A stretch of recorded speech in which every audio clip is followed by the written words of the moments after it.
ದಕ್ಷಿಣ ವಿಧಾನಸಭಾ ಕ್ಷೇತ್ರ ಈಗಾಗಲೇ ರಂಗೇರ್ತಾ ಇದೆ. ಈ ಸಂದರ್ಭದಲ್ಲಿ ಬಹಳ ಕುತೂಹಲಕ್ಕೆ ಕಾರಣ ಆಗಿದ್ದು ಸಾದಿಕ್ ಪೈಲ್ವಾನ್ ಅವರ ಒಂದು ನಾಮಪತ್ರದ ವಿಚಾರ. ನಿನ್ನೆ ನಾಮಪತ್ರವನ್ನ ವಾಪಸ್ ಪಡೆದಿರಲಿಲ್ಲ, ಹಾಗಾಗಿ ಕಣದಲ್ಲಿರ್ತಾರೆ. ಇದು ಯಾವ ರೀತಿಯಾಗಿ ಎಫೆಕ್ಟ್ ಯಾರಿಗಾಗುತ್ತೆ ಅನ್ನೋದರ ಚರ್ಚೆಗಳು, ವಿಶ್ಲೇಷಣೆಗಳು ಬಹಳ ಜೋರಾಗಿ ನಡೀತಾ ಇತ್ತು. ಆದರೆ ಇದೀಗ ದಾವಣಗೆರೆ ದಕ್ಷಿಣ ಕ್ಷೇತ್ರದ ಟಿಕೆಟ್ನ ಗೊಂದಲದ ವಿಚಾರಕ್ಕೆ ಸಂಬಂಧಪಟ್ಟ ಹಾಗೆ ಅಖಾಡದಿಂದ ಹಿಂದೆ ಸರಿದಿದ್ದಾರೆ ಬಂಡಾಯ ಅಭ್ಯರ್ಥಿ ಪೈಲ್ವಾನ್. ಸಾದಿಕ್ ಪೈಲ್ವಾನ್ ಅನ್ನ ಸಮಾಧಾನ ಮಾಡುವಲ್ಲೇ ಕಾಂಗ್ರೆಸ್ ನಾಯಕರು ಯಶಸ್ವಿಯಾಗಿದ್ದಾರೆ. ಸಾದಿಕ್ ಪೈಲ್ವಾನ್ಗೆ ಗೌರವ ಕೊಟ್ಟು ಅವರ ಮನೆಗೆ ಹೋಗಿದ್ವಿ, ಇವತ್ತು ಬೆಂಗಳೂರಿಗೆ ಬರ್ತೀನಿ ಅಂತ ಹೇಳಿದ್ರು ಅಂತ ಸಲೀಂ ಅಹಮದ್ ಅವರು ಹೇಳಿದ್ರು. ನಿನ್ನೆ ನಾಯಕರುಗಳು ಅವರ ಮನೆಗೆ ಹೋಗೋ ಸಂದರ್ಭದಲ್ಲಿ, ಅವರ ಹತ್ರ ಮಾತನಾಡುವಂತಹ ಸಂದರ್ಭದಲ್ಲಿ ನಾಮಪತ್ರ ವಾಪಸ್ ಪಡೆಯೋದಕ್ಕಿದ್ದಂತಹ ಟೈಮ್ ಕೂಡ ಮೀರಿ ಹೋಗಿತ್ತು. ನಾನು ಯಾವುದೇ ಕಾರಣಕ್ಕೂ ಅಖಾಡದಿಂದ ಹಿಂದೆ ಸರಿಯೋದಿಲ್ಲ, ಈ ಸಲ ಒಂದು ಪಾಠ ಕಲಿಸ್ತೀನಿ ಅನ್ನುವಂತಹ ಮಾತುಗಳನ್ನ ಕೂಡ ಆಡಿದ್ರು ಸಾದಿಕ್ ಪೈಲ್ವಾನ್ ಅವರು. ಆದರೆ ಇದೀಗ ಈ ಬಂಡಾಯ ಅಭ್ಯರ್ಥಿಯ ಬಂಡಾಯ ಶಮನ ಆಗಿದೆ, ಕೋಪ ತಣದಿದೆ, ಅಸಮಾಧಾನ ಮುನಿಸು ಇದೆಲ್ಲವೂ ಕೂಡ ಕಡಿಮೆಯಾಗಿದೆ. ನನ್ನಿಂದ ಕೋಮುವಾದಿ ಪಕ್ಷ ಗೆಲ್ಲಬಾರ್ದು ಅನ್ನೋದು ಅವರ ಇಚ್ಛೆ. ಅವರೇ ಬಂದು ಕಾಂಗ್ರೆಸ್ಗೆ ಸಪೋರ್ಟ್ ಮಾಡ್ತೇನೆ ಅಂದಿದ್ದಾರೆ. ಆದರೆ ಈಗ ನಾಮಪತ್ರ ಹಿಂಪಡೆಯುವ ಅವಧಿ ಮುಕ್ತಾಯ ಆಗಿದೆ. ಸಾದಿಕ್ ಪೈಲ್ವಾನ್ ಜೊತೆ ಸಿದ್ದರಾಮಯ್ಯ ಅವರು ಸೇರಿದಂತೆ ಚರ್ಚೆ ಮಾಡಿದ್ದೇವೆ. ಸಾದಿಕ್ ಅವರಿಗೂ ಕಾಂಗ್ರೆಸ್ ಜೊತೆ ಒಡನಾಟ ಇದೆ ಅಂತ ಹೇಳಿ ರಿಜ್ವಾನ್ ಅರ್ಷದ್ ಅವರು ಹೇಳಿದ್ದಾರೆ. ಪೈಲ್ವಾನ್ ಅವರಿಂದ ಯಾವುದೇ ಕಾರಣಕ್ಕೂ ಬಿಜೆಪಿಗೆ ಲಾಭ ಆಗಬಾರ್ದು ಅಂತ ಹೇಳಿ ನಾವು ಚರ್ಚೆ ಮಾಡಿದ್ದೇವೆ. ಕೆಪಿಸಿಸಿ ಕಚೇರಿಯಲ್ಲಿ ಈ ಬಗ್ಗೆ ಮಾತಾಡ್ತೇವೆ. ಸಿಎಂ ಮಾತಿಗೆ ಪೈಲ್ವಾನ್ ಅವರು ಒಪ್ಕೊಂಡಿದ್ದಾರೆ. ನಾವು ಹೇಳಿದ್ದಕ್ಕೆ ಒಪ್ಕೊಂಡು ಸಿಎಂ ಅವರನ್ನ ಬಂದು ಮೀಟ್ ಮಾಡಿದ್ದಾರೆ, ಅವರಿಗೆ ಗೌರವ ಕೊಟ್ಟಿದ್ದಾರೆ. ಈಗ ಬಂಡಾಯ ಶಮನ ಆಗಿದೆ ಅಂತ ಹೇಳಿದ್ದಾರೆ. ನಮ್ಮ ಪಕ್ಷದ ಮುಖಂಡರು ಸಾದಿಕ್ ಪೈಲ್ವಾನು ಸಮಯ ನಾವು 5 ನಿಮಿಷ ಮುಂಚೆ ತಲುಪಿದ್ವಿ, ಅವ್ರನ್ನ ಮಾತಾಡಿದ್ವಿ, ಅವ್ರಿಗೆಲ್ಲ ಚರ್ಚೆ ಮಾಡಿದ್ವಿ. ಅವ್ರಿಗೆ ಗೌರವ ಕೊಡ್ಬೇಕಂತ ನಾವು ಹೋಗಿದ್ದು. ಸನ್ಮಾನ್ಯ ಮುಖ್ಯಮಂತ್ರಿ ಸಿದ್ದರಾಮಯ್ಯ ಅವರು ಹೇಳಿದ್ರು ನಮಗೆ, ಅವ್ರು ವಿಡ್ರಾ ಮಾಡಲಿ ಚಿಂತೆ ಇಲ್ಲ, ನೀವು ಮನೆಗೆ ಹೋಗ್ಬಿಟ್ಟು ಅವ್ರಿಗೆ ಗೌರವ ಕೊಟ್ಟು ಬರಬೇಕು ಅಂತ ಹೇಳಿದ್ರು. ಅದೇ ರೀತಿ ನಾವು ರಿಜ್ವಾನ್ ಹೋಗಿ ಎಲ್ಲ ಮಾತುಕತೆ ಮಾಡಿದ್ವಿ. ಸಾಯಂಕಾಲ ಅವರ ಎಲ್ಲ ಸಪೋರ್ಟ್ ಚರ್ಚೆ ಮಾಡಿದ್ರು. ಚರ್ಚೆ ಮಾಡಿ ಸಾಯಂಕಾಲ ಮುಖ್ಯಮಂತ್ರಿ ಅಧ್ಯಕ್ಷತೆ ಮಾತಾಡಿದ್ರು. ಮಾತಾಡಿ ಇವತ್ತು ನಾನು ಬರ್ತೀನಿ ಅನ್ನೋ ಮಾತನ್ನು ಹೇಳಿದ್ರು. ಈಗ ಮುಖ್ಯಮಂತ್ರಿ ಭೇಟಿ ಮಾಡಿದ್ದಾರೆ. ಅವ್ರು ಹೇಳೋದು ಅಂತ ಹೇಳಿದ್ರೆ, ನನ್ನಿಂದ ಯಾವುದೇ ಒಂದು ಕೋಮುವಾದಿ ಶಕ್ತಿ ಗೆಲ್ಲಬಾರ್ದು, ನಾನು ಪಕ್ಷದವನು, 40 ವರ್ಷ ಪಕ್ಷ ದುಡ್ದಿದ್ದೀನಿ, ನಾನು ಕೇಳಿದ್ದು ನನ್ನ ಹಕ್ಕು. ಆದರೆ ನನಗೆ ಅವಕಾಶ ಸಿಗಲಿಲ್ಲ. ಆದರೆ ನಮ್ಮ ಲೀಡರ್ಗಳು ಬರುವಾಗ ಸ್ವಲ್ಪ ತಡ ಮಾಡಿಬಿಟ್ರು. 3 ಗಂಟೆಗೆ ಮುಂಚೆ ಅಟ್ಲೀಸ್ಟ್ 2 ಗಂಟೆಗೆ ಬಂದುಬಿಟ್ಟು ನಾವು ಸಮಜಾಯಿಸಿ ಮಾಡ್ತಾ ಇದ್ದೆ. ಅವಾಗಲೇ ವಿಡ್ರಾ ಮಾಡ್ತಾ ಇದ್ದೆ. Is a basically Congress man. ಅಲ್ಲ, ನನ್ನ 40 ವರ್ಷ ಪಕ್ಷಕ್ಕೆ ದುಡಿದಿದ್ದಾರೆ ಅವರು. ಅವ್ರು ಇದ್ದಕ್ಕಿದ್ದಂಗೆ ಕೋಪದಲ್ಲಿ ಹಾಕಿದ್ರು, ವಿಡ್ರಾ ಮಾಡೋದು ಟೈಮ್ ಕಳೆದೋಗ್ಬಿಡ್ತು. ಈಗ ಮುಖ್ಯಮಂತ್ರಿ ಮಾತಾಡಿ ಮುಖ್ಯಮಂತ್ರಿಗಳು ಹೇಳಿದ್ರು, ಮುಖ್ಯಮಂತ್ರಿ ಭಾರಿ ಆಪ್ತರು ಕೂಡ ಅವರು. ಇವಾಗಲ್ಲ, ಅವ್ರ ಪರಿಚಯ 30 ವರ್ಷ ಪರಿಚಯ. ಮೈಸೂರಲ್ಲಿ ಪೈಲ್ವಾನ್ ಹೋಗ್ಬೇಕಾದ್ರೆ ಮುಖ್ಯಮಂತ್ರಿಗಳು ಆವಾಗಲೂ ಭೇಟಿ ಮಾಡ್ತಾ ಇದ್ರು. ಅದರಿಂದ ಅವ್ರ ಮಾತನ್ನ ಬೆಲೆ ಕೊಟ್ಟು ಇವತ್ತು ಅವರು ಸಪೋರ್ಟ್ ಮಾಡ್ತಾರೆ. ನಮ್ಮ ಪಕ್ಷದ ಮುಖಂಡ ನಾವು ಸಲೀಂ ಅಹಮದ್ ಅವರು ನಮ್ಮ ಸಾದಿಕ್ ಪೈಲ್ವಾನ್ ಅವ್ರ ಜೊತೆಗೆ ಸಿಎಂ ಸಿದ್ದರಾಮಯ್ಯ ಸಾಹೇಬ್ರ ಜೊತೆಗೆ ಚರ್ಚೆ ಮಾಡಿದ್ದೀವಿ. ಅವರು ಕೂಡ ಕಾಂಗ್ರೆಸ್ ಪಕ್ಷದ ಇಷ್ಟು ವರ್ಷದ ಅವರ ಸೇವೆ ಇದೆ, ಕಾಂಗ್ರೆಸ್ ಪಕ್ಷದ ಒಡನಾಟ ಇದೆ. ಮತ್ತು ಅವರಿಂದ ಯಾವುದೇ ಕಾರಣಕ್ಕೂ ಬೇರೆ ಪಕ್ಷಗಳಿಗೆ ಅಥವಾ ಬಿ ಜೆ ಪಿಗೆ ಲಾಭ ಆಗಕೂಡ್ದು ಅಂತ ಅವ್ರ ಮನಸ್ಸಲ್ಲೂ ಇದೆ.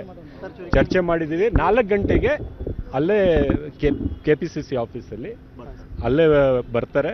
ಮುಖ್ಯಮಂತ್ರಿಗಳು ಸಿದ್ದರಾಮಯ್ಯನವರ ನಾಯಕತ್ವ ಇದೆಯಲ್ಲ, ಆ ನಾಯಕರು, ನಾವು ಅಷ್ಟು ದೊಡ್ಡ ಲೀಡರ್ ಇಲ್ಲ. Siddaramaiah G is our leader, ಆಯಿತಾ. ಡೆಪ್ಯೂಟಿ ಚೀಫ್ ಮಿನಿಸ್ಟರ್ ಇದ್ದಾರೆ, ಅವ್ರಿಗೂ ಈಗ ಭೇಟಿ ಮಾಡ್ತಾರೆ. ಸುರ್ಜೇವಾಲಾ ಅವರು ಇದ್ದಾರೆ, ಅವ್ರಿಗೂ ಭೇಟಿ ಮಾಡ್ತಾರೆ. 4 ಗಂಟೆಗೆ KPCCಯಲ್ಲಿ ಪ್ರೆಸ್ಸಲ್ಲಿ ಸ್ಪಷ್ಟವಾಗಿ ಮಾತಾಡ್ತಾರೆ ಏನಾಯಿತು, ಹೇಗೆ. ಆಗಿದೆ, ಈಗ ಆಗುತ್ತೆ ಅಂತ. ಸೊ ಈಗ ಸಿದ್ದರಾಮಯ್ಯವರನ್ನ ಭೇಟಿ ಆದ್ಮೇಲೆ ಮಾತನಾಡಿದ್ರು. ಇದೀಗ DCM DK ಶಿವಕುಮಾರ್ ಅವರನ್ನ ಕೂಡ ಭೇಟಿ ಆಗಿದ್ದಾರೆ ದಾವಣಗೆರೆ ಬಂಡಾಯ ಅಭ್ಯರ್ಥಿ ಅವರು. ಸೊ ರಿಜ್ವಾನ್ ಅರ್ಷದ್ ಅವರ ನೇತೃತ್ವದಲ್ಲಿ ಈಗ DCM DK ಶಿವಕುಮಾರ್ ಅವರನ್ನ ಭೇಟಿಯಾಗಿ ಮಾತುಕತೆ ಮಾಡಿದ್ದಾರೆ. KPCC ಅಧ್ಯಕ್ಷರನ್ನ ಮೀಟ್ ಮಾಡ್ತಾರೆ 4 ಗಂಟೆಗೆ ಅಂತ ಹೇಳಿದ್ರು. ಆ ಮಾತುಕತೆ ಕೂಡ ಈಗ ನಡೆದಿದೆ, ಭೇಟಿ ಕೂಡ ಆಗಿದೆ. ಶಿವಾನಂದ ಸರ್ಕಲ್ನ ಸರ್ಕಾರಿ ನಿವಾಸದಲ್ಲಿ ಭೇಟಿ ಮಾಡಿ ಚರ್ಚೆಯನ್ನ ನಡೆಸಿದ್ದಾರೆ. ಸರ್ಕಾರಿ ನಿವಾಸದಲ್ಲಿ DCM DK ಶಿವಕುಮಾರ್ ಹೇಳಿಕೆಯನ್ನು ಕೂಡ ಕೊಟ್ಟಿದ್ದಾರೆ. ಈ ಒಂದು ಭೇಟಿ ಆದ ಬಳಿಕ ಕಾಂಗ್ರೆಸ್ ಅಭ್ಯರ್ಥಿಗೆ ಬೆಂಬಲಿಸಲು ಸಾದಿಕ್ ಪೈಲ್ವಾನ್ ಒಪ್ಪಿದ್ದಾರೆ ಅನ್ನುವಂತಹ ಹೇಳಿಕೆಯನ್ನ ಈಗಾಗಲೇ DCM DK ಶಿವಕುಮಾರ್ ಅವರು ನೀಡಿದ್ದಾರೆ. ಇನ್ನು ದಾವಣಗೆರೆ ಉಪಚುನಾವಣೆಯಲ್ಲಿ ಬಂಡಾಯ ಅಭ್ಯರ್ಥಿ ಆಗಿದ್ರೂ ಕೂಡ ಮನವೊಲಿಸುವುದಕ್ಕೆ ಸಲೀಂ ಅಹಮದ್, ರಿಜ್ವಾನ್ ಅರ್ಷದ್ಗೆ ಜವಾಬ್ದಾರಿಯನ್ನ ನೀಡಲಾಗಿತ್ತು. ನಿನ್ನೆಯೇ ಫೋನ್ ಮೂಲಕ ನಾನು ಕೂಡ ಮಾತಾಡಿದ್ದೆ ಅಂತ DCM DK ಶಿವಕುಮಾರ್ ಹೇಳಿದ್ದಾರೆ. ಸಾದಿಕ್ ಪೈಲ್ವಾನ್ ಕೂಡ ಬಹಳ ವರ್ಷಗಳಿಂದ ಕಾಂಗ್ರೆಸ್ನಲ್ಲಿದ್ದಾರೆ, ಸೂಕ್ತ ಸ್ಥಾನಮಾನ ಕೊಡಬೇಕು, ಬೆಳೆಸೋದು ನಮ್ಮೆಲ್ಲರ ಜವಾಬ್ದಾರಿ ಅನ್ನೋದನ್ನ ಕೂಡ ಈಗ ಡಿ.ಕೆ. ಶಿವಕುಮಾರ್ ಹೇಳಿದ್ದಾರೆ. ಯಾವುದೇ ಷರತ್ತಿಲ್ಲದೆ ಕಾಂಗ್ರೆಸ್ನ ಅಧಿಕೃತ ಅಭ್ಯರ್ಥಿ ಪರ ಕೆಲಸ ಮಾಡಲು ಸಾದಿಕ್ ಪೈಲ್ವಾನ್ ಒಪ್ಪಿದ್ದಾರೆ ಅಂತ ಹೇಳಿದ್ದಾರೆ. ಆದರೆ ಆ ಒಂದು ಯಾವ ಷರತ್ತುಗಳೇನಾದರೂ ಇರಬಹುದಾ ಅನ್ನುವಂಥ ಕುತೂಹಲ ಅಂತೂ ಈಗಲೂ ಕೂಡ ಎಲ್ಲರಲ್ಲೂ ಇದೆ. ಕಾರಣ ನಿನ್ನೆವರೆಗೂ ಕೂಡ ಇವತ್ತು ಬೆಳಗಿನವರೆಗೂ ಕೂಡ ಸಾದಿಕ್ ಪೈಲ್ವಾನ್ ಅವರು ನಾನು ಯಾವುದೇ ಕಾರಣಕ್ಕೂ ನಾನು ಹಿಂದೆ ಸರಿಯುವ ಪ್ರಶ್ನೆನೇ ಇಲ್ಲ ಅನ್ನೋ ರೀತಿ ಮಾತಾಡಿದ್ರು. ನಮ್ಮ ರಿಜ್ವಾನ್ಗೆ ಮತ್ತು ನಮ್ಮ ಸಲೀಮ್ಗೆ ರೆಸ್ಪಾನ್ಸಿಬಿಲಿಟಿ ಕೊಟ್ಟಿದ್ದು ಅವರು ಮುಖ್ಯಮಂತ್ರಿ ಮತ್ತು ನಮ್ಮ ಮಾರ್ಗದರ್ಶನದಲ್ಲಿ ಆದೇಶದಲ್ಲಿ ಅವ್ರು ಹೋಗಿ ಕೆಲಸ ಮಾಡಿ ನಮ್ಮ ಉಸ್ತಾದ್ನ ಪೈಲ್ವಾನ್ ಕರ್ಕೊಂಡು ಬಂದಿದ್ದಾರೆ. ಅವರೆಲ್ಲ ಕುಟುಂಬದವರೆಲ್ಲ ಮೊದಲಿಂದನೂ ನನಗೆ ಆಪ್ತ. ಅವ್ರ ಮಗ ನಮ್ಮ NSU ಪ್ರೆಸಿಡೆಂಟ್ ಆಗಿದ್ದರು, ಅವ್ರ ತಮ್ಮ ಬ್ಲಾಕ್ ಪ್ರೆಸಿಡೆಂಟ್ ಆಗಿದ್ದರು, ಇವರು ಬ್ಲಾಕು. ನಾವೆಲ್ಲ ಮಾತಾಡಿದ್ದೀವಿ, ಚೀಫ್ ಮಿನಿಸ್ಟ್ರು ನಾವೆಲ್ಲ ಮಾತಾಡಿದ್ದೀವಿ. ನಿನ್ನೆ ರಾತ್ರಿ ಮಾತಾಡಿದ್ದು ಇವತ್ತು ನುಡಿದಂತೆ ನಡೆದಿದ್ದಾರೆ, ಮಾತು ಕೊಟ್ಟಿದ್ದಾರೆ. ನಮಗೂ ಕೂಡ ಅವ್ರ ಮೇಲೆ ಭರವಸೆ ಇದೆ. ಅವ್ರನ್ನೂ ಕೂಡ ನಾವು ಗಮನಿಸುವಂಥದ್ದು, ಅವ್ರನ್ನ ಒಟ್ಟಿಗೆ ಬೆಳೆಸುವಂಥದ್ದು ನಮ್ಮ ಜವಾಬ್ದಾರಿ ಕೂಡ ಇದೆ. ಆ ಕೆಲಸ ಮಾಡ್ತೀವಿ. ಈಗ KPCC ಆಫೀಸಲ್ಲಿ ನಮ್ಮ ಸುರ್ಜಿವಾಲ ಅವರಿದ್ದಾರೆ, CM, ನಾವು 3 ಜನ ಕೂತ್ಕೊಂಡು ಮಿಕ್ಕಿದ ವಿಚಾರ ಮಾತಾಡ್ತೀವಿ. ಇದೇ ವಿಚಾರಕ್ಕೆ ಸಂಬಂಧಪಟ್ಟ ಹಾಗೆ ಇನ್ನಷ್ಟು ಡೀಟೇಲ್ಸ್ ಅನ್ನ ಕೊಡೋದಕ್ಕೆ ನಮ್ಮ ರಿಪೋರ್ಟರ್ ತಿಮ್ಮೇಗೌಡ ಈಗ ನೇರ ಸಂಪರ್ಕದಲ್ಲಿ ಜಾಯ್ನ್ ಆಗಿದ್ದಾರೆ. ತಿಮ್ಮೇಗೌಡ್ರೆ, ಅಧಿಕೃತವಾಗಿ ಅಭ್ಯರ್ಥಿಯೇ ನಾನು ಅಂತ ಹೇಳ್ತಾ ಇದ್ದಂತಹ ಸಾದಿಕ್ ಪೈಲ್ವಾನ್ ಅವರು ನಾನು ಯಾವುದೇ ಕಾರಣಕ್ಕೂ ನನ್ನ ನಾಮಪತ್ರವನ್ನು ವಾಪಸ್ ಪಡೆಯೋದಿಲ್ಲ, ನಾನು ಕಾಂಗ್ರೆಸ್ಗೆ ವಿರುದ್ಧವಾಗಿ ನಿಲ್ತೇನೆ ಅಂತ ಹೇಳಿ ಅಷ್ಟು ದೊಡ್ಡ ಮಟ್ಟದಲ್ಲಿ ಹೇಳ್ತಾ ಇದ್ದಂತಹ ಸಾದಿಕ್ ಪೈಲ್ವಾನ್ ಅವರು ಈಗ ಈ ರೀತಿಯಾಗಿ ಒಂದೇ ಸಲಕ್ಕೆ ಸಮಾಧಾನಗೊಳ್ಳೋದಕ್ಕೆ, ಬಂಡಾಯವನ್ನು ಶಮನಗೊಳಿಸೋದಕ್ಕೆ ಏನು ಕಾರಣ ಆಯಿತು? ಈಗ ಅವರು ನನ್ನ ಕಾಂಗ್ರೆಸ್ನ ಅಧಿಕೃತ ಅಭ್ಯರ್ಥಿ ಪರವಾಗಿ ಕೆಲಸ ಮಾಡ್ತೀನಿ ಅಂತ ಹೇಳ್ತಾ ಇದ್ದಾರೆ. ಅಂತಹ ಸಂದರ್ಭದಲ್ಲಿ ಏನಾದರೂ ಷರತ್ತುಗಳನ್ನು ಅವ್ರು ವಿಧಿಸಿದ್ರಾ ಅಥವಾ ನಾಯಕರುಗಳೇ ಅವರಿಗೆ ಏನಾದರೂ ಭರವಸೆ ಕೊಟ್ಟಿದ್ದಾರಾ?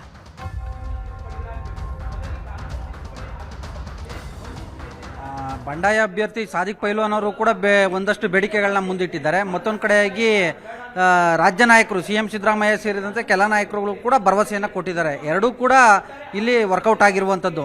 ಯಾಕಂತ ಹೇಳಿದ್ರೆ ಭಾಳ ಮುಖ್ಯವಾಗಿ ಇಲ್ಲಿ ಗಮನಿಸಬೇಕಾಗಿರ್ತಕ್ಕಂಥದ್ದು ನವಿತಾ ಜೈನ್, ದಾವಣಗೆರೆ ದಕ್ಷಿಣ ವಿಧಾನಸಭಾ ಕ್ಷೇತ್ರದಲ್ಲಿ ಮುಸ್ಲಿಂ ಅಭ್ಯರ್ಥಿಗಳು ಮುಸ್ಲಿಂ ಮತದಾರರು ಪ್ರಾಬಲ್ಯವನ್ನು ಸಾಧಿಸಿರ್ತಕ್ಕಂಥದ್ದು. ಸುಮಾರು 75,000 ಮುಸ್ಲಿಂ ಮತದಾರರಿರುವಂಥ ದಾವಣಗೆರೆ ದಕ್ಷಿಣ ವಿಧಾನಸಭಾ ಕ್ಷೇತ್ರದಲ್ಲಿ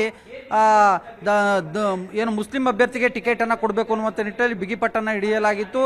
ಈ ಸಂಬಂಧವಾಗಿ ಮುಸ್ಲಿಂ ಶಾಸಕರು ಮತ್ತು ಸಚಿವರ ನಿಯೋಗ ರಾಜ್ಯ ನಾಯಕರು ಮತ್ತು ರಾಷ್ಟ್ರೀಯ ನಾಯಕರನ್ನೆಲ್ಲರೂ ಕೂಡ ಭೇಟಿ ಮಾಡಿದರು. ಸೊ ಹೀಗಾಗಿ ಈ ಒಂದು ರಾಜ್ಯ ನಾಯಕರು ಅಂದರೆ ರಾಜ್ಯ ಮುಸ್ಲಿಂ ನಾಯಕರುಗಳು ಯಾವಾಗ ರಾಷ್ಟ್ರೀಯ ನಾಯಕರನ್ನ ಭೇಟಿ ಮಾಡಿದ್ರು ಆವಾಗಲೇ ಎಲ್ಲ ಒಂದು ಕಡೆಗೆ ಮುಸ್ಲಿಂ ಸಮುದಾಯ ತಮಗೆ ಟಿಕೆಟನ್ನು ಬೇಕು ಅನ್ನುವಂಥ ನಿಟ್ಟಲ್ಲಿ ಅಂದರೆ ಕೇಳುವಂಥ ಒಂದು ಪಟ್ಟು ಮತ್ತಷ್ಟು ಟೈಟ್ ಆಗಿದ್ದಂಥದ್ದು. ಸೊ ಹೀಗಾಗಿ ಸಾದಿಕ್ ಪೈಲ್ವಾನ್ ಅವರು ಈ ಒಂದು ಕಾರಣಕ್ಕೋಸ್ಕರವಾಗಿಯೇ ಒಂದು ತಮ್ಮ ಪಟ್ಟನ್ನು ಸಡಿಸಲಿಲ್ಲ, ರಾಜ್ಯ ನಾಯಕರಿಗೆ ಏನು ರಾಜ್ಯ ನಾಯಕರ ಮಾತಿಗೆ ಮನ್ನಣೆಯನ್ನು ನೀಡಲಿಲ್ಲ ಅನ್ನುವಂಥ ಒಂದು ಚರ್ಚೆಯೂ ಕೂಡ ಶುರುವಾಗಿತ್ತು. ಆದರೆ ಇವತ್ತು ಬೆಳ್ಳಂಬೆಳಿಗ್ಗೆ ಅಖಾಡಕ್ಕೆ ಧುಮುಕ್ತಂಥ CM ಸಿದ್ದರಾಮಯ್ಯನವರು ನೇರವಾಗಿ ಏನು ಸಾದಿಕ್ ಪೈಲ್ವಾನ್ ಅವ್ರ ಜೊತೆ ದೂರವಾಣಿ ಮುಖಾಂತರ ಮಾತನಾಡೋದ್ರ ಜೊತೆಗೆ ನೀವು ಇವತ್ತು ಎಷ್ಟೊತ್ತನ ಆಗಲಿ ಇವತ್ತು ತಮ್ಮನ್ನು ಭೇಟಿ ಆಗಬೇಕು ಅನ್ನುವಂಥ ಒಂದು ಬುಲಾವನ್ನು ಕೂಡ ಕೊಟ್ಟಿದ್ರು. ಅದರಂತೆ CM ಸಿದ್ದರಾಮಯ್ಯನವರ ಕರೆಗೆ ಓಡೋಡಿ ಬಂದಂಥ ಸಾದಿಕ್ ಪೈಲ್ವಾನ್ ಅವರು CM ಸರ್ಕಾರಿ ನಿವಾಸ ಕಾವೇರಿಯಲ್ಲಿ ಸುಮಾರು ಅರ್ಧ ಗಂಟೆಗೂ ಹೆಚ್ಚು ಕಾಲ ಮಾತುಕತೆಯನ್ನು ನಡೆಸಿದರು.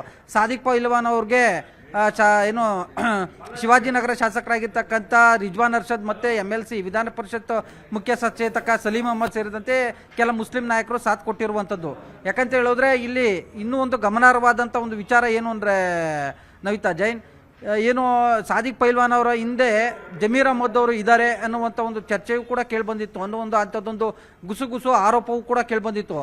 ಆದರೆ ಜಮೀರ್ ಅಹಮದ್ ಅವರು ಕೇರಳ ವಿಧಾನಸಭಾ ಚುನಾವಣೆಯ ಪ್ರಚಾರದಲ್ಲಿ ತೊಡಗಿರ್ತಕ್ಕಂಥ ಹಿನ್ನೆಲೆಯಲ್ಲಿ ಇವತ್ತು ನೇರವಾಗಿ ಹಾಗೆ ಸಂಪರ್ಕದಲ್ಲಿ ತಿಮ್ಮೇಗೌಡ್ರೆ, ಈಗಾಗಲೇ ಡಿ.ಕೆ. ಶಿವಕುಮಾರ್ ಅವರು ಸುದ್ದಿಗೋಷ್ಠಿ ನಡೆಸ್ತಾ ಇದ್ದಾರೆ, ನೋಡೋಣ. ಮಾಧ್ಯಮದಲ್ಲಿ ಬಹಳ ಆತಂಕವನ್ನು ತೋರಿಸ್ತಾ ಇದ್ವಿ. ನಮಗೆ ನಮ್ಮ ಮೇಲೆ ಒಂದು ದೊಡ್ಡ ನಂಬಿಕೆ, ನಮ್ಮ ಪಕ್ಷ, ನಮ್ಮ ಕಾರ್ಯಕರ್ತರು, ನಮ್ಮ ಸಿದ್ಧಾಂತ, ಇದ್ರ ಬೆಲ್ಲ ನಂಬಿಕೆ. ನಾನು ಮುಖ್ಯಮಂತ್ರಿಗಳು, ACC ಜನರಲ್ ಸೆಕ್ರೆಟರಿಯವರು, ನಮ್ಮ ಯುವ ಶಾಸಕರುಗಳಾದ ಸಲೀಂ ಅಹಮದ್ ಮತ್ತು ರಿಜ್ವಾನ್ ಅವ್ರಿಗೆ ನಮ್ಮ ಇಂಡಿಪೆಂಡೆಂಟ್ ಆಗಿ ನಮ್ಮ ರೆಬೆಲ್ ಆಗಿ ಅರ್ಜಿ ಹಾಕಿದಂಥ ಕ್ಯಾಂಡಿಡೇಟ್ ಹತ್ರ ಹೋಗಿ ಮಾತಾಡಿ ಮನವೊಲಿಸಬೇಕು ಅಂತೇಳಿ ಮುಖ್ಯಮಂತ್ರಿಗಳು ನಾವೆಲ್ಲ ಸೇರಿ ಒಟ್ಟಿಗೆ ಅವ್ರಿಗೆ ಜವಾಬ್ದಾರಿಯನ್ನು ವಹಿಸಿತು. ಸೊ ಇನ್ನು ಇಬ್ಬರು ಲೀಡರ್ಸ್ಗೂ ವಹಿಸಿದ್ದು. ಕೆಲವರು ಕೇರಳಕ್ಕೆ ಹೋಗ್ತಾ ಇದ್ದೀವಿ ಅಂತ ಅಂದರು, ಕೆಲವರು ಬೇರೆ ಜವಾಬ್ದಾರಿಯನ್ನು ವಹಿಸ್ಕೊಂಡಿದ್ದೀವಿ ಅಂತ ವಿಚಾರ ತಿಳಿಸಿದ್ರು. ಆಮೇಲೆ ನೀವೇ ಹೋಗಿ ಅಂತ ತಿಳಿಸ್ತವ್ರು. ಲಾಸ್ಟ್ ಮೂಮೆಂಟ್ವರೆಗೂ ಅವ್ರು ಹೋಗಿ ಸ್ವಲ್ಪ ವಿಡ್ರಾ ಮಾಡೋಕ್ಕೆ ಟೈಮು ಸ್ವಲ್ಪ ಟೈಮ್ ಕಡಿಮೆ ಇತ್ತು. ಸೊ ವಿಡ್ರಾ ಮಾಡ್ಕೊಳಕ್ಕಾಗಲಿಲ್ಲ. ಆಮೇಲೆ ಅವರೆಲ್ಲ ಮನವರಿಕೆ ಮಾಡಿ ಮುಖ್ಯಮಂತ್ರಿಗಳ ಹತ್ರ ನನ್ನ ಹತ್ರ ಎಲ್ಲ ಮಾತಾಡಿಸಿ, ಸೊ ನಮ್ಮ ಪೈಲ್ವಾನ್ರವರು ನಾನು ಹುಟ್ಲಗಿಂದನೂ ಕಾಂಗ್ರೆಸ್ ಬೆಳೆಸಿದ್ದೀನಿ, ನನ್ನ ಮಕ್ಕಳು, ನನ್ನ ತಮ್ಮ ಬ್ಲಾಕ್ ಪ್ರೆಸಿಡೆಂಟು, ನನ್ನ ಮಗ ಯೂತ್ ಕಾಂಗ್ರೆಸ್ ಪ್ರೆಸಿಡೆಂಟು, ನಾನು ಕಾಂಗ್ರೆಸ್ಸಿಗ ಅಂಥೇಳಿ ಅವರು ಕೂಡ ಅವರ ನೋವನ್ನು ಕೂಡ ಅವ್ರು ಹೇಳಿಕೊಂಡ್ರು. ಕೇಳೋದೇನು ತಪ್ಪೇನಿಲ್ಲ, ಅವರ ಹಕ್ಕು, ಅವರ ಜವಾಬ್ದಾರಿ. ನಾಯಕತ್ವವನ್ನು ಮೊದಲಿಂದ 40 ವರ್ಷದಿಂದ ಮಾಡಿದ್ದಾರೆ. ಅವ್ರಿಗೂ ನಮ್ಮ ಸಾವಿರ ಶಿವಶಂಕರಪ್ಪಗೂ ಇರುವಂಥ ಒಂದು ದೊಡ್ಡ ಸಂಬಂಧ ಇದೆಯಲ್ಲ, ರಾಮ ಲಕ್ಷ್ಮಣಂತೆ ಅವರಿಬ್ಬರು ಕೂಡ ಒಟ್ಟಿಗೆ ಜೊತೆಗೆ ರಾಜಕೀಯವನ್ನು ಮಾಡ್ಕೊಂಡು ಬಂದವರು. ನೀವೆಲ್ಲ ಬಹುಶಃ ಅನೇಕ ಟಿವಿಗಳಲ್ಲಿ ನೋಡಿರ್ಬೋದು.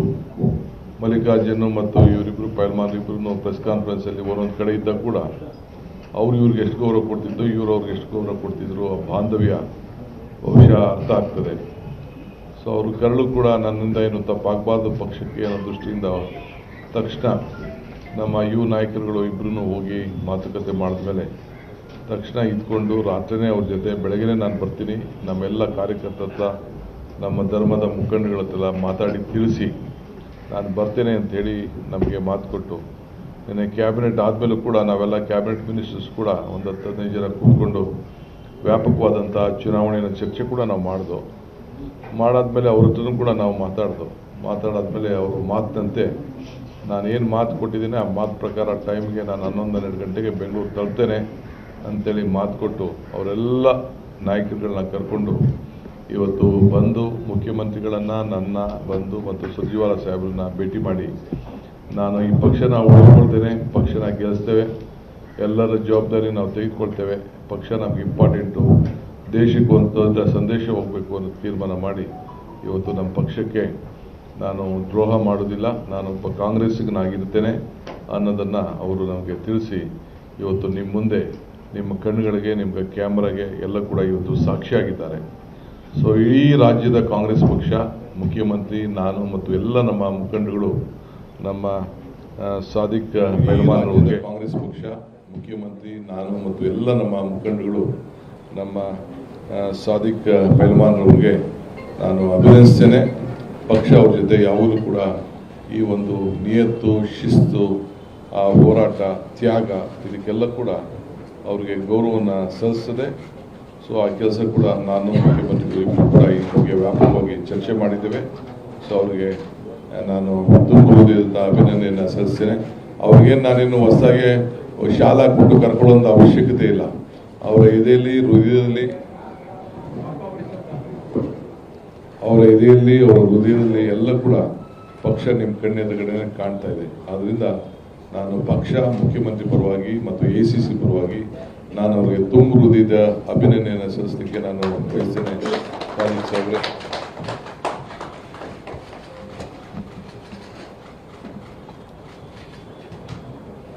ಸೊ ಇದ್ರ ಜೊತೆಗೆ ನಾನು ಮತ್ತು ಮುಖ್ಯಮಂತ್ರಿಗಳು ಬಹಳ ತುಂಬ ಹೃದಯದಿಂದ ಶ್ರಮಪಟ್ಟಂಥ ನಮ್ಮ ಸ್ಥಳೀಯ ಕೆಲವು ಮುಖಂಡರುಗಳು ಕೂಡ ಹಗಲು ರಾತ್ರಿ ಅವರಿಗೆ ಮನವೊಲಿಸಲಿಕ್ಕೆ ಪ್ರಯತ್ನವನ್ನು ಮಾಡಿದ್ದಾರೆ.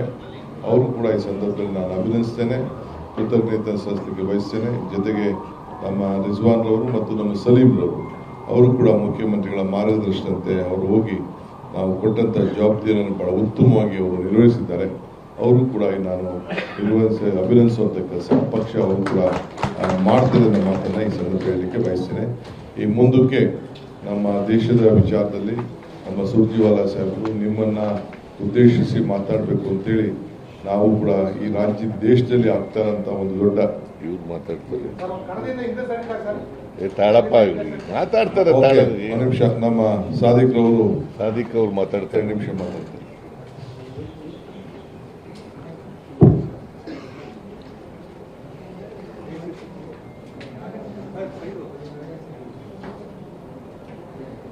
ಈ ರಾಜ್ಯದ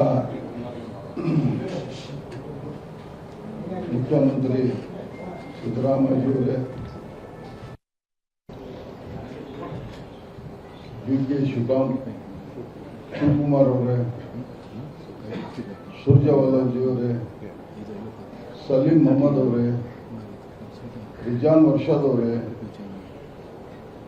ಇದು ರಾಷ್ಟ್ರೀಯ ಕಾಂಗ್ರೆಸ್ ಪಕ್ಷ, ಈ ನಾಡಿನಲ್ಲಿ ಕಾಂಗ್ರೆಸ್ ಆಡಳಿತ ಮಾಡ್ಕೊಂತ ಬಂದಿದೆ.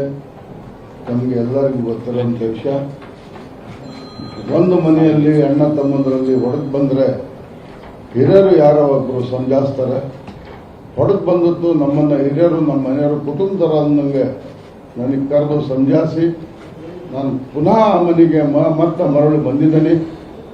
ಖಂಡಿತವಾಗೂ ನಮ್ಮ SS ಮಲ್ಲಿಕಾರ್ಜುನ್ ಅವರು, ಪರಮ ಮಲ್ಲಿಕಾರ್ಜುನ್ ಅವರು, ಶಾಮನೂರು ಶಿವಶಂಕರಪ್ಪ ನಿಧನ ಆದ ನಂತರ ಅವರ ನಮ್ಮ ರಾಜಕೀಯ ಗುರುಗಳು, ಈ ರಾಜ್ಯಕ್ಕೆ ಹಿರೇಶಿವರ ಅಧ್ಯಕ್ಷರು, ಅವರ ಕೊಡುಗೆ ನಮ್ಮ ರಾಜ್ಯಕ್ಕೆ, ನಮ್ಮ ಜಿಲ್ಲೆಗೆ ಬಹಳ ಇದೆ.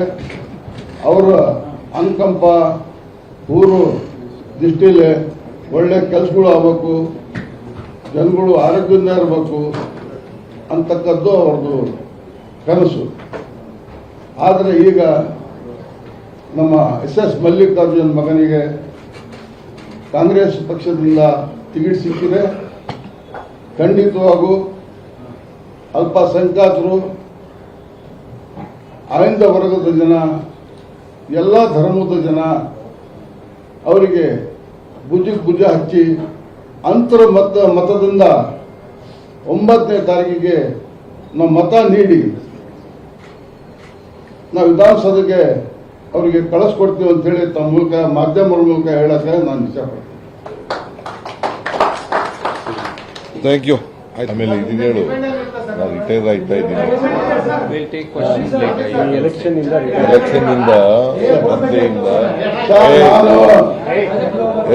ನಾನು ಕಾಂಗ್ರೆಸ್ನವನೇ. ನೀನು ಹಳವ, ನಾನು ರಿಟೈರ್ಮೆಂಟ್ ಆಗಿ ನಾನು ಕಾಂಗ್ರೆಸ್ಸಿಗೆ ಪೂರ್ಣ ಯಾವ ತರ ನಾನು ಸ್ಪರ್ಧೆಯಿಂದ ರಿಟೈರ್ಡ್ ಆಗಿದ್ದೀನಿ. ಪಕ್ಷ ಬಂಡಾಯ ಪಕ್ಷದಿಂದ ಸ್ಪರ್ಧೆಯಿಂದ ನಾನು ರಿಟೈರ್ಡ್ ಆಗಿದ್ದೀನಿ. ಕಾಂಗ್ರೆಸ್ಸಿಗೆ ನಾನು ಭುಜಕ್ಕೆ ಭುಜ ಹಚ್ಚಿ ಗೆಲ್ಲಿಸಿ ನಾನು ಕಳಿಸ್ಕೊಡ್ತೇನೆ ಅಂತೇಳಿ ತಮ್ಮ ಮೂಲಕ ನಾನು ಹೇಳಕ್ ಇಷ್ಟಪಡ್ತೀನಿ. ಓಕೆ, ಒಂದು ನಿಮಿಷ ಆಫ್ ಮಾಡಿ.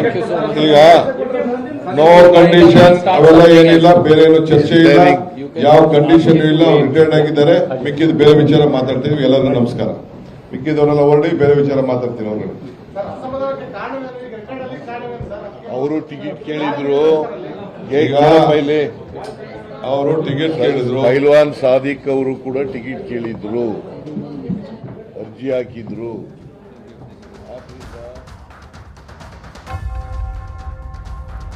ಶಾಸನ ಸಭೆಯಲ್ಲಿ ದನಿ ಎತ್ತಿ ಟಿಕೆಟ್ ಅನ್ನ ಪಡೆದಿದ್ದಾರೆ ಶಾಸಕರು. IPL ಉಚಿತ ಟಿಕೆಟ್ಗಾಗಿ ಚರ್ಚೆ ಮಾಡಿದ್ರು ಶಾಸಕರು. ಈಗಾಗಲೇ ವಿಧಾನಸಭೆಯಲ್ಲಿ ಯಾವ ವಿಚಾರಗಳು ಚರ್ಚೆ ಆಗಬೇಕಾಗಿತ್ತು, ಕಲಾಪದಲ್ಲಿ ಯಾವ ವಿಚಾರಗಳು ಚರ್ಚೆ ಆಗಬೇಕಾಗಿತ್ತು, ಸಮಸ್ಯೆಗಳು ಏನಿತ್ತು ಅದರ ಬಗ್ಗೆ ಮಾತಾಡೋದು ಬಿಟ್ಟು ನಮ್ಮ ಶಾಸಕರು IPL ಟಿಕೆಟ್ ಬಗ್ಗೆನೇ ನಿನ್ನೆಯಿಂದ ಮಾತಾಡಿದ್ದಾರೆ. ಅಂತೂ ಇಂತೂ ತಾವು ಅಂದುಕೊಂಡ ಹಾಗೆ IPL ಉಚಿತ ಟಿಕೆಟ್ಗಾಗಿ ಚರ್ಚೆ ಮಾಡಿದ ಶಾಸಕರು ಇದೀಗ ಅದನ್ನು ಪಡ್ಕೊಳ್ಳುವಲ್ಲೂ ಸಕ್ಸಸ್ ಆಗಿದ್ದಾರೆ. ಶಾಸಕರ ಆಗ್ರಹಕ್ಕೆ ಮಣಿದು ಟಿಕೆಟ್ ನೀಡಲು KSCA ಒಪ್ಪಿಗೆಯನ್ನ ನೀಡಿದೆ. ಮೊದಲ ಪಂದ್ಯದಲ್ಲಿ ಶಾಸಕರಿಗೆ ತಲಾ 2 ಟಿಕೆಟ್ಗೆ ಒಪ್ಪಿಗೆಯನ್ನ ಕೊಟ್ಟರೆ ಉಳಿದ ಪಂದ್ಯಗಳಿಗೆ 4 ಟಿಕೆಟ್ ಕೊಡೋದಕ್ಕೂ ಕೂಡ KSCA ಸಮ್ಮತಿಯನ್ನ ನೀಡಿದ್ದು ವೆಂಕಟೇಶ್ ಪ್ರಸಾದ್ ಅವರನ್ನ ಕರೆದು ಚರ್ಚೆ ಮಾಡಿದ್ರು DCM DK ಶಿವಕುಮಾರ್. IPL ಪಂದ್ಯಗಳಲ್ಲಿ ಟಿಕೆಟ್ ಮಾರಾಟ ನಮ್ಮ ಕೈಯಲ್ಲಿಲ್ಲ, ಟಿಕೆಟ್ ಮಾರಾಟದ ಹೊಣೆಗಾರಿಕೆ RCB ಆಡಳಿತದ ಕೈಯಲ್ಲಿದೆ. ಶಾಸಕರಿಗೆ ತಲಾ 4 ಟಿಕೆಟ್ ಕೊಡಿಸೋದಾಗಿ KSCA ಅಧ್ಯಕ್ಷರು ಈ ಸಂದರ್ಭದಲ್ಲಿ ಸಮ್ಮತಿಯನ್ನು ಸೂಚಿಸಿದ್ದಾರೆ. ಈಗಾಗಲೇ IPL ವಿಚಾರಕ್ಕೆ ಸಂಬಂಧಪಟ್ಟ ಹಾಗೆ ನಿನ್ನೆ ಸದನದಲ್ಲೂ ಮಾತಾಡಿದ್ರು. ಇವತ್ತು ಅಂತೂ ಇಂತೂ ಈ ವಿಚಾರದಲ್ಲಿ ಒಂದು ಟಿಕೆಟ್ ಅನ್ನ ಪಡ್ಕೊಳ್ಳುವಲ್ಲಿ ಸಕ್ಸಸ್ ಆಗಿದ್ದಾರೆ.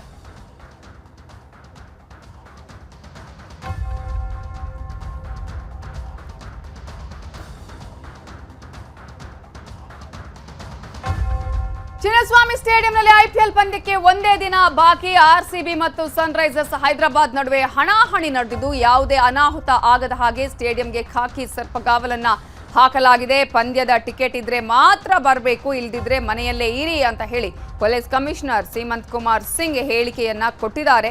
40 ಗೇಟ್ಗಳ ಕೀ ಕಂಟ್ರೋಲ್ ಪಡೆದಿದ್ದಾರೆ ಪೊಲೀಸ್ ಇಲಾಖೆಯವರು. CCTVಗಳ ದೃಶ್ಯಗಳ ಪರಿಶೀಲನೆಗೂ ಕೂಡ ಕಮಾಂಡ್ ಸೆಂಟರ್ ಸ್ಥಾಪನೆ ಮಾಡಿದ್ದಾರೆ. ಕಮಿಷನರ್ ಕಚೇರಿಗೂ CCTV ದೃಶ್ಯಗಳ ನೇರ ಸಂಪರ್ಕ ಇದ್ದು ಆಟಗಾರರು, ಪ್ರೇಕ್ಷಕರು ಬರುವ ಹೋಗುವ ಮಾರ್ಗದಲ್ಲಿ ಖಾಕಿ ಕಣ್ಗಾವಲನ್ನೇ ಇಟ್ಟಿದೆ. ಇನ್ನು ಇದೇ ವಿಚಾರಕ್ಕೆ ಸಂಬಂಧಪಟ್ಟ ಹಾಗೆ ಪೊಲೀಸ್ ಆಯುಕ್ತರಾಗಿರುವಂತಹ ಸೀಮಂತ್ ಕುಮಾರ್ ಸಿಂಗ್ ಅವರ ಜೊತೆಗೆ ಮಾತನಾಡಿದ್ದಾರೆ ನಮ್ಮ ರಿಪೋರ್ಟರ್ ಗಂಗಾಧರ್ ವಾಗಟ. ಸರ್, ನಾಳೆ ಬಂದೋಬಸ್ತು ಯಾವ ರೀತಿ ಪ್ಲಾನ್ ಮಾಡ್ಕೊಂಡಿದ್ದೀರಿ? ಅಂದರೆ ಇದೊಂದು ಟಾಸ್ಕ್ ನಿಮಗೆ. ನಾಳೆ ಯಾವ ರೀತಿ ಪ್ರತಿ ಸಲ IPLದು ಬಂದೋಬಸ್ತ್ ಇರ್ತದೆ ಅದೇ ರೀತಿ ನಾವು ಮಾಡ್ತಾಯಿದ್ದೀವಿ. ಆದರೆ ಈ ಸರಿ ಒಂದು ವಿಶೇಷವಾಗಿ ಅಂದರೆ ನಮ್ಮದು ಒಂದು ಎಕ್ಸ್ಪರ್ಟ್ ಕಮಿಟಿ ರಚನೆ ಆಗಿತ್ತು. ಲಾಸ್ಟ್ ಇಯರ್ ಒಂದು ಘಟನೆ ನಡೆದಿದೆ. ಅದಾದಮೇಲೆ ಅಂದರೆ ಟಿಕೆಟ್ ಇದ್ದವ್ರು ಮಾತ್ರ ಬರಬೇಕು, ಮತ್ತಿಲ್ದವ್ರು ಯಾರು ಕೂಡ ಅಲ್ಲಿ ಗುಂಪು ಸೇರುವಂಥದ್ದು, ರೋಡಲ್ಲಿ ಮೇನ್ ರೋಡಲ್ಲಿ ಜಮಾವಣೆ ಆಗುವಂಥದ್ದು, ಪ್ಲೇಯರ್ಸ್ ಬರುವಂಥ ಸಂದರ್ಭದಲ್ಲಿ ಅಡ್ಡ ಹೋಗುವಂಥದ್ದು ಅವೆಲ್ಲ ಮಾಡೋಂಗಿಲ್ಲ ಅಂತ ನೀವು ಇದರಲ್ಲಿ ಅಂದರೆ ಏನಾಗಿದೆ, ಟಿಕೆಟ್ ಬಗ್ಗೆ ಸ್ವಲ್ಪ ಗೊಂದಲ ಆಗ್ತಾಯಿದೆ. ಬೇರೆ ಸುಮಾರು ಜನಕ್ಕೆ ಸಿಕ್ಕಿಲ್ಲ. ಅದು ಸಹಜವಾಗಿ ನಿಜವಾಗಿ, ಯಾಕೆಂದರೆ ಇದು ಕೆಪಾಸಿಟಿ ತುಂಬ ಏನಿದೆ ಅಷ್ಟು ಜನಕ್ಕೆ ಟಿಕೆಟ್ ಸಿಗ್ಬೋದು. ಬೇರೆ ಯಾರಿಗೆ ಸಿಕ್ಕಿಲ್ಲ ಅದೇನೋ ಅವ್ರ ಮನೆಯಲ್ಲಿ ಅಥವಾ ಎಲ್ಲೆಲ್ಲಿ ಸ್ಥಾನ ಇದೆ ಅವ್ರ ಕುಟುಂಬ ಅವ್ರ ಫ್ರೆಂಡ್ಸ್ ಜೊತೆಗೆ ನೋಡ್ಬೋದು ಅಂತ ನಾವು ಅಪೀಲ್ ಮಾಡ್ತಾಯಿದ್ದೀವಿ. ಯಾಕೆಂದರೆ ಎಲ್ಲರೂ ಇಲ್ಲಿ ಬಂದು ಟಿಕೆಟ್ ಆಶೆಯಲ್ಲಿ ಬಂದರೆ ಮತ್ತು ಅವ್ರಿಗೆ ನಿರಾಶೆ ಆಗುತ್ತದೆ. ಸೊ ಆ ನಿಟ್ಟಿನಲ್ಲಿ ಅವರು ಟಿಕೆಟ್ ಇದ್ದರೆ ಕನ್ಫರ್ಮ್ ಅಷ್ಟೇ ಬರಲಿ, ಬೇರೆಯವರು ಬರಲಿಕ್ಕೆ ಅವಶ್ಯಕತೆ ಇಲ್ಲ. ಜೊತೆಗೆ ನಮ್ಮ ಮೆಟ್ರೋ ಮತ್ತು BMTC ಕೂಡ ತುಂಬ ಚೆನ್ನಾಗಿ ಅವ್ರು ಪ್ಲ್ಯಾನ್ ಮಾಡಿಕೊಂಡು ನೈಟ್ ರಾತ್ರಿ 2 ಗಂಟೆವರೆಗೆ ಮೆಟ್ರೋದು ಮೂಮೆಂಟ್ ಇರ್ತದೆ. ಸೊ ಕಬ್ಬನ್ ರೋಡ್ ಮತ್ತು MG ರೋಡ್ ಎರಡೂ ಕಡೆ ಜನ ಬರ್ಬೋದು, ಹೋಗ್ಬೋದು ಅಲ್ಲಿಂದ. ಇದು ಎರಡೂ ನಮ್ಮ ಸ್ಟೇಡಿಯಮಿಂದ ತುಂಬ ಹತ್ತಿರ. ಸೊ ಒನ್ ರೋಡ್ ಏನೋ ಕಬ್ಬನ್ ರೋಡಲ್ಲಿ ಏನೇನು ಗೇಟ್ಸ್ ಇದೆ ಅವರೆಲ್ಲ ಕಬ್ಬನ್ ರೋಡ್ ಕಡೆ ಮೆಟ್ರೋ ಕಡೆ ಬರ್ಬೋದು. ಲಿಂಕ್ ರೋಡಲ್ಲಿ ಯಾವುದೋ ಗೇಟ್ಸ್ ಇದೆ ಅವರು ಎಲ್ಲ MG ರೋಡ್ ಕಡೆ ಹೋಗ್ಬೋದು. ಸೊ ಮೆಟ್ರೋ ಮತ್ತು ಪಾರ್ಕಿಂಗ್ ವ್ಯವಸ್ಥೆ ಕೂಡ ಸಾಕಷ್ಟಾಗಿದೆ. ಈ ಸರಿ ಪಾರ್ಕಿಂಗ್ ಅವರು ಟಿಕೆಟ್ ಜೊತೆಗೆ ಪಾರ್ಕಿಂಗ್ದು ಅವರು ವ್ಯವಸ್ಥೆ ಮಾಡ್ಕೊಂಡಿದ್ದು. ಕೆಲವು ಟೆಕ್ನಿಕಲ್ ಪ್ರಾಬ್ಲಮ್ ಇತ್ತು, ಇವತ್ತೇನೋ ಸರಿಪಡಿಸ್ತಾಯಿದ್ರು ಅವರು. ಸೊ 5 ಕಡೆ ಪಾರ್ಕಿಂಗ್ ಇದೆ. 5 ಕಡೆ ಪಾರ್ಕಿಂಗ್ ಮಾಡಿ ಅಲ್ಲಿಂದ ಶಟಲ್ ಬಸ್ ಕೂಡ ಇದೆ. ಸೊ ಇಷ್ಟೆಲ್ಲ ವ್ಯವಸ್ಥೆ ಆಗಿದೆ. ನನ್ನ ಪ್ರಕಾರ ಎಲ್ಲ ಚೆನ್ನಾಗೇ ಆಗುತ್ತೆ. ಸರ್, ಇಂಪಾರ್ಟೆಂಟ್ ಏನಂತಂದರೆ ಅಲ್ಲಿ ಸಡನ್ನಾಗಿ ಜನ ಬರುವಂಥದ್ದು, ಅಲ್ಲಿ ನಾವು ಟಿಕೆಟ್ ಕೊಡ್ತಾರೆ, ಆಫ್ಲೈನಲ್ಲಿ ಟಿಕೆಟ್ ಕೊಡ್ಬೋದು ಅನ್ನೋದು ಎಲ್ಲ ಸಾಕಷ್ಟು ಕೆಲ ಗೊಂದಲಗಳಿರುವಂಥದ್ದು. ಇನ್ಮೇಲೆ ಜನ ಬರುವಂಥ ಚಾನ್ಸಸ್ ಇರುತ್ತೆ ಅಂತ ಈಗ ಆಲ್ರೆಡಿ ಬರೋದು ಹೋಗೋದು ಮಾಡ್ತಾ ಇರ್ತಾರೆ. ಇಲ್ಲ, ನಾವು ಆಲ್ರೆಡಿ ಇವತ್ತಿಂದನೇ ಸಾಕಷ್ಟು ಅಲ್ಲಿ ಕಂಟ್ರೋಲ್ ಮಾಡ್ತಾಯಿದ್ದೀವಿ. ಮತ್ತು ಸಾಕಷ್ಟು ಸೋಷಿಯಲ್ ಮೀಡಿಯಾ ಮುಖಾಂತರ ಎಲ್ಲ ನಾವು ತಿಳಿಸಿದ್ದೀವಿ. ಯಾಕೆಂದರೆ ಅಸೋಸಿಯೇಷನ್ ಅವರು ಏನು ಡಿಸಿಷನ್ ತೊಗೊಂಡಿದ್ದಾರೆ ಆ ಪ್ರಕಾರ ಮ್ಯಾಕ್ಸಿಮಮ್ ಟಿಕೆಟ್ಸ್ ಆನ್ಲೈನ್ ಸೇಲ್ ಇದೆ. ಸೊ ಇಲ್ಲಿ ಬಂದ ಟಿಕೆಟ್ಸ್ ಸಿಗಲಿಕ್ಕೆ ಅವಕಾಶ ಇಲ್ಲ. ಬಂದರೆ ನಾವು ರಿಕ್ವೆಸ್ಟ್ ಮಾಡ್ತೀವಿ. ನಮ್ಮದು ಪೆಟ್ರೋಲಿಂಗ್ ಸ್ಕ್ವಾಡ್ಸ್ ಇದೆ, ಆ ಸ್ಕ್ವಾಡ್ಸ್ ಕಡೆಯಿಂದ ನಾವು ಕೂಡ ಅಲ್ಲಿ ಜನಕ್ಕೆ ಸೇರಲಿಕ್ಕೆ ಬಿಡ್ತಾಯಿಲ್ಲ. ಇದಿಷ್ಟು ಕಮಿಷನರ್ ಸೀಮಂತ್ ಕುಮಾರ್ ಸಿಂಗ್ ಅವರ ಮಾತು. ಕ್ಯಾಮರಾ ಪರ್ಸನ್ ಎಡ್ವಿನ್ ಜೊತೆ ಗಂಗಾಧರ್ ವಕ್ಟ, ನ್ಯೂಸ್ 18 ಬೆಂಗಳೂರು. PUC ಮುಗಿದ ನಂತರ ಮುಂದೇನು, ಯಾವ ಕೋರ್ಸ್ ಓದಿದ್ರೆ ಭವಿಷ್ಯ ಭದ್ರವಾಗಿರುತ್ತೆ, ಯಾವ ಕೋರ್ಸನ್ನು ತಗೋಬೇಕು, ಹೀಗೆ ನೂರಾರು ಪ್ರಶ್ನೆಗಳು ಪೋಷಕರನ್ನ ಮತ್ತು ವಿದ್ಯಾರ್ಥಿಗಳನ್ನ ಕಾಡ್ತಾನೆ ಇವೆ. ಈ ಎಲ್ಲ ಗೊಂದಲಗಳಿಗೆ ತೆರೆ ಎಳೆದು ಸರಿಯಾದ ಮಾರ್ಗದರ್ಶನ ಕೊಡುವುದಕ್ಕೆ ನ್ಯೂಸ್ 18 ಕನ್ನಡ ಮತ್ತು Ad6 ಅಡ್ವರ್ಟೈಸಿಂಗ್ ಏಜೆನ್ಸಿ ಸಜ್ಜಾಗಿದೆ. ಶಿವಮೊಗ್ಗದಲ್ಲಿ ಆಯೋಜನೆಯಾಗಿರುವ ವಿದ್ಯಾ ಸಂಗಮ ಶಿಕ್ಷಣ ಮೇಳದ ಕುರಿತಾದ ಒಂದು ವಿಶೇಷ ವರದಿ ಇಲ್ಲಿದೆ. ಶಿವಮೊಗ್ಗದಲ್ಲಿ ಶಿಕ್ಷಣದ ಹಬ್ಬ ನ್ಯೂಸ್ 18 ಕನ್ನಡ ವಿದ್ಯಾಸಂಗಮ. 40+ ಕಾಲೇಜುಗಳ ಪ್ರಾಂಶುಪಾಲರ ಜೊತೆ ಪೂರ್ವಭಾವಿ ಸಂವಾದ. PUC ಫಲಿತಾಂಶದ ಬೆನ್ನಲ್ಲೇ ವಿದ್ಯಾರ್ಥಿಗಳಿಗಿಂತ ಹೆಚ್ಚು ಪೋಷಕರಿಗೆ ಕೆರಿಯರ್ ಟೆನ್ಷನ್ ಶುರುವಾಗುತ್ತೆ. ಯಾವ ಕಾಲೇಜು ಸೇರಿಸಬೇಕು, ಯಾವ ಕೋರ್ಸ್ಗೆ ಬೇಡಿಕೆ ಇದೆ, ಎಲ್ಲಿ ಓದಿದರೆ ಕೆಲಸ ಸಿಗುತ್ತೆ ಅನ್ನೋದು ಪೋಷಕರ ದೊಡ್ಡ ಚಿಂತೆ. ಇದಕ್ಕಾಗಿಯೇ ಶಿವಮೊಗ್ಗದಲ್ಲಿ ನ್ಯೂಸ್ 18 ಕನ್ನಡ ಹಾಗೂ Ad6 ಅಡ್ವರ್ಟೈಸಿಂಗ್ ಏಜೆನ್ಸಿ ಸಹಭಾಗಿತ್ವದಲ್ಲಿ ಬೃಹತ್ ಎಜುಕೇಷನ್ ಎಕ್ಸ್ಪೋ ಆಯೋಜನೆಯಾಗಿದೆ. ನ್ಯೂಸ್ 18ನ ಈ ವಿಶೇಷ ಕಾರ್ಯಕ್ರಮ ವಿದ್ಯಾಸಂಗಮ ವಿದ್ಯಾರ್ಥಿಗಳ ಮುಂದಿನ ದಾರಿಗೆ ಬೆಳಕಾಗಲಿದೆ.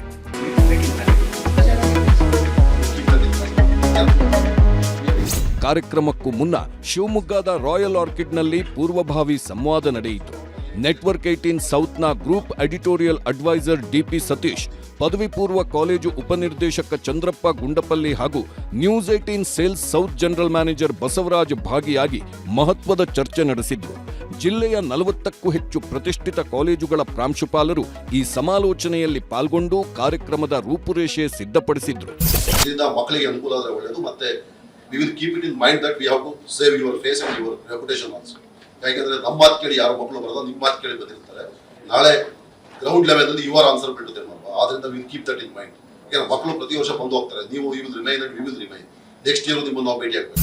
You are being a principals, main teachers, we request you to share the information which will definitely help the students in terms of scholarship ಆಗಿರ್ಬೋದು. ಈಗ ಆಲ್ಮೋಸ್ಟ್ ಒಂದು 25 to 30 ಇನ್ಸ್ಟಿಟ್ಯೂಷನ್ಸ್ ಇಲ್ಲಿ ಪಾರ್ಟಿಸಿಪೇಟ್ ಮಾಡ್ತಾರೆ. ಅದರಲ್ಲಿ ಫಾರ್ ಎಕ್ಸಾಂಪಲ್ ಈಗ ಶಿವಮೊಗ್ಗದಿಂದ ಸಮ್ಮನ್ ಟಾಪ್ 50 ರ್ಯಾಂಕ್ಸ್ ಅಲ್ಲಿ ಬಂದರೆ ನಮ್ಮ ಇಲ್ಲಿ ಇನ್ಸ್ಟಿಟ್ಯೂಷನ್ಸ್ ಏನು ಪಾರ್ಟಿಸಿಪೇಟ್ ಮಾಡಿರ್ತಾರೆ they can get a free of admission anywhere out of that 30 institutions. That will definitely help the students and parents. April 4 ಮತ್ತು 5ರಂದು ಶಿವಮೊಗ್ಗದ ಪೊಲೀಸ್ ಭವನದಲ್ಲಿ ವಿದ್ಯಾಸಂಗಮ ಮೇಳ ನಡೆಯಲಿದೆ. ಇಲ್ಲಿ ಕೇವಲ ಮಾಹಿತಿ ಮಾತ್ರವಲ್ಲ, ರಾಜ್ಯದ ಪ್ರತಿಷ್ಠಿತ ಕಾಲೇಜುಗಳ ಶಿಕ್ಷಣ ತಜ್ಞರಿಂದ ನೇರ ಮಾರ್ಗದರ್ಶನವೂ ಸಿಗಲಿದೆ. ವಿಶೇಷ ಅಂದ್ರೆ PU ಅಂಕಗಳ ಆಧಾರದ ಮೇಲೆ ವಿದ್ಯಾರ್ಥಿಗಳಿಗೆ ಸ್ಕಾಲರ್ಶಿಪ್ ನೀಡುವುದಾಗಿ ಹಲವು ಶಿಕ್ಷಣ ಸಂಸ್ಥೆಗಳು ಘೋಷಿಸಿವೆ. ಭವಿಷ್ಯದ ಕನಸು ಹೊತ್ತ ವಿದ್ಯಾರ್ಥಿಗಳಿಗೆ ಇದೊಂದು ಸುವರ್ಣಾವಕಾಶ. 5 ಮತ್ತು 6ನೇ ತಾರೀಕು ಕಾರ್ಯಕ್ರಮ ಇರೋದು ನಿಮಗೆ ಗೊತ್ತಿರೋ ಹಾಗೆ. ಸೊ ಆ ಕಾರ್ಯಕ್ರಮಕ್ಕೆ ಎಲ್ಲ ಮಕ್ಕಳು ಬರಬೇಕು. ಸೊ ಯಾಕಂತ ಹೇಳಿದ್ರೆ ನೀವು ಅಷ್ಟು ಕಾಲೇಜ್ನ ವಿಸಿಟ್ ಮಾಡಬೇಕು ಅಂತ ಹೇಳಿದ್ರೆ definitely it is highly impossible. ಆ ಎಲ್ಲ ಕಾಲೇಜು ನಿಮಗೋಸ್ಕರನೇ ಬರ್ತಾ ಇದೆ. ಸೊ ನೀವು ಜಸ್ಟ್ ಅಟೆಂಡ್ ಮಾಡೋದ್ರಿಂದ ನಿಮಗೆ ಡೆಫಿನೆಟ್ಲಿ ಒಂದು ಒಳ್ಳೆ ಮಾಹಿತಿ ಸಿಗುತ್ತೆ. PUC ಮಕ್ಕಳಿಗೆ PUC ಆದಮೇಲೆ ಯಾವ ಕಾಲೇಜು ಯಾವ ಕೋರ್ಸು ಈ ರೀತಿ ಸಾಕಷ್ಟು ದ್ವಂದ್ವಗಳಿರುತ್ತೆ. ಆ ದ್ವಂದ್ವಗಳನ್ನ ನಿವಾರಿಸಲಿಕ್ಕೆ ನ್ಯೂಸ್ 18 ಅವರು ಒಂದು ಉತ್ತಮವಾದ ಕಾರ್ಯಕ್ರಮವನ್ನು ಆಯೋಜನೆ ಮಾಡ್ಕೊಂಡಿದ್ದಾರೆ. ಕರ್ನಾಟಕದ ಎಲ್ಲ ರೆಪ್ಯೂಟೆಡ್ ಯೂನಿವರ್ಸಿಟಿನ ಒಂದ್ ಕಡೆ ಕರೆಸಿ ಯಾವ್ಯಾವ ಕಾಲೇಜಲ್ಲಿ ಏನೇನು ಬೆಸ್ಟ್ ಕೋರ್ಸ್ನ ನೀವು ಸೆಲೆಕ್ಟ್ ಮಾಡಬಹುದು ಅನ್ನೋದು ನಮ್ಮ ಮಕ್ಕಳಿಗೆ ಅವರು ಇದ್ದಂಥ ಊರಲ್ಲೇ ಮಾಹಿತಿ ತಿಳಿಸ್ತಕ್ಕಂಥ ಒಂದು ಉತ್ತಮವಾದ ಕಾರ್ಯನ ನ್ಯೂಸ್ 18 ಮಾಡ್ತಾ ಇದೆ. ನ್ಯೂಸ್ 18 ಇಂದ ಸೊ ಎಲ್ಲ ಇನ್ಸ್ಟಿಟ್ಯೂಟ್ಸ್ನ ಟಾಪ್ ಇನ್ಸ್ಟಿಟ್ಯೂಟ್ಸ್ನ ಅದರಲ್ಲೂ ಬ್ಯಾಂಗ್ಳೂರ್ ಕಾಲೇಜಸ್ನ ನಮ್ಮ ಟೈರ್ 2 ಸಿಟಿ ಶಿವಮೊಗ್ಗಗೆ ಕರ್ಕೊ ಬಂದಿರೋದು. ಆಕ್ಚುಲಿ ಇಟ್ಸ್ ಸ್ಟೂಡೆಂಟ್ಸ್ಗೆ ಒಳ್ಳೆ ಅವೇರ್ನೆಸ್ ಆಗುತ್ತೆ. ಟಾಪ್ ಇನ್ಸ್ಟಿಟ್ಯೂಟ್ಸ್ನ ನಮ್ಮ ಟೈರ್ 2 ಸಿಟಿಗೆ ಕರ್ಕೊ ಬಂದಿರೋದು actually it's a very good initiative. Reputed ಇನ್ಸ್ಟಿಟ್ಯೂಷನ್ಗಳನ್ನ ಶಿವಮೊಗ್ಗದಲ್ಲೇ ಕರೆಸಿ ಅವರನ್ನ ಪ್ರತಿಯೊಬ್ಬ ಪೋಷಕರಿಗೆ ಎಲ್ಲ ರೀತಿಯ ಮಾಹಿತಿಯನ್ನ ಒದಗಿಸಿ ಅಲ್ಲಿ ಸಿಗುವಂತ ಎಲ್ಲ ರೀತಿಯ ಸೌಲಭ್ಯಗಳ ಮಾಹಿತಿಯನ್ನು ಕೂಡ ಕೊಡಿಸ್ತಾ ಇದ್ದಾರೆ ಏಪ್ರಿಲ್ 4-5ಕ್ಕೆ. ಹಾಗಾಗಿ ಈ ನಿಟ್ಟಿನಲ್ಲಿ ನಮ್ಮೆಲ್ಲ ಪೋಷಕರ ಪರವಾಗಿ ನ್ಯೂಸ್ 18 ಅವರಿಗೆ ಧನ್ಯವಾದಗಳನ್ನು ಅರ್ಪಿಸ್ತಾ ಇದ್ದೇನೆ. ವಿದ್ಯಾರ್ಥಿಗಳ ಏಳಿಗೆಯೇ ಈ ವಿದ್ಯಾಸಂಗಮದ ಮುಖ್ಯ ಉದ್ದೇಶ. ಎಲ್ಲರಿಗೂ ಉಚಿತ ಪ್ರವೇಶವಿದ್ದು ಸಾವಿರಾರು ವಿದ್ಯಾರ್ಥಿಗಳು ಮತ್ತು ಪೋಷಕರು ಇದರ ಸದುಪಯೋಗ ಪಡೆದುಕೊಳ್ಳಲಿದ್ದಾರೆ. ನಿಮ್ಮ ಮತ್ತು ನಿಮ್ಮ ಸ್ನೇಹಿತರ ಉಜ್ವಲ ಭವಿಷ್ಯಕ್ಕಾಗಿ ಈ ವಿಶೇಷ ಎಜುಕೇಷನ್ ಎಕ್ಸ್ಪೋಗೆ ತಪ್ಪದೇ ಭೇಟಿ ನೀಡಿ. ಕ್ಯಾಮರಾಮನ್ ಜೊತೆ ವಿನಯ್ ಪುರ್ದಾಳ್, ನ್ಯೂಸ್ 18 ಶಿವಮೊಗ್ಗ.